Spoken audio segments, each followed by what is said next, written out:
This is the old lane running up to Meikle Millbank Mill near Lochwinnoch. It's been long abandoned. It was part of the road network. There's a substantial bridge, looks like it's been widened at some point, running across the Millbank burn. Just to the right there's a strange lathe-like structure. Looks as if it was carrying water to some other water-powered machine that's long gone.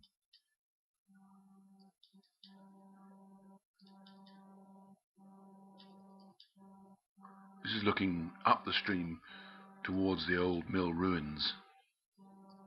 The mill was abandoned roughly in 1950.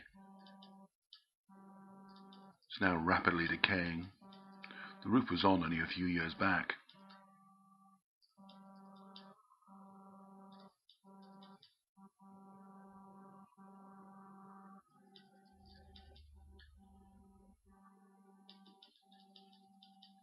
This is looking upstream, running up towards, we'll see what later, is a very impressive dam.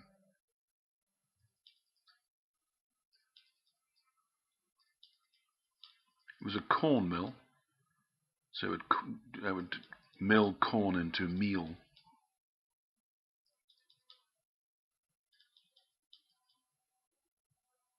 This is the ruinous part here, totally ruinous part, which is the old grain kiln. This is where the grain was spread out and dried. Just to the left there is the wheel housing where the water wheel was. This is the old yard where the corn would be brought down in carts and so on. There was a rather nice arched entrance to the mill,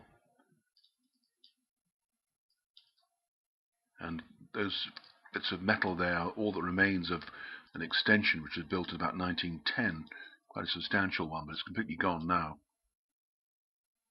This is inside where the first floor can be seen, so it's a two-story building. And this is the sadly decaying remains of the mill machinery. It had two millstones. One was to remove the husk from the grain, the other was to convert the corn into meal. Substantial cast iron machinery there, although the teeth, that's the gearing teeth on the main drive, are made of wood.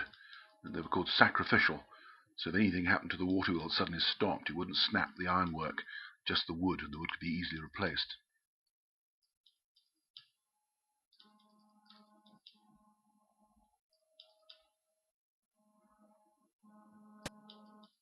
That's the metal band going around what was a composite millstone, probably what's called Paris burr. Through there is where the water wheel was. Unusual to be housed actually within a building, stone building. Often they were covered with a wooden shed, but to be within stonework's unusual.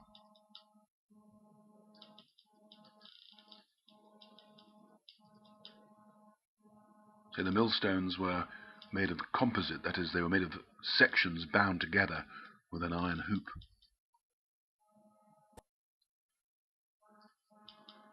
This shows one of the pair of millstones.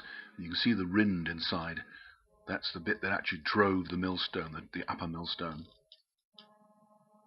You often see it on the gravestones of millers, because the rind was given as the symbol of a miller.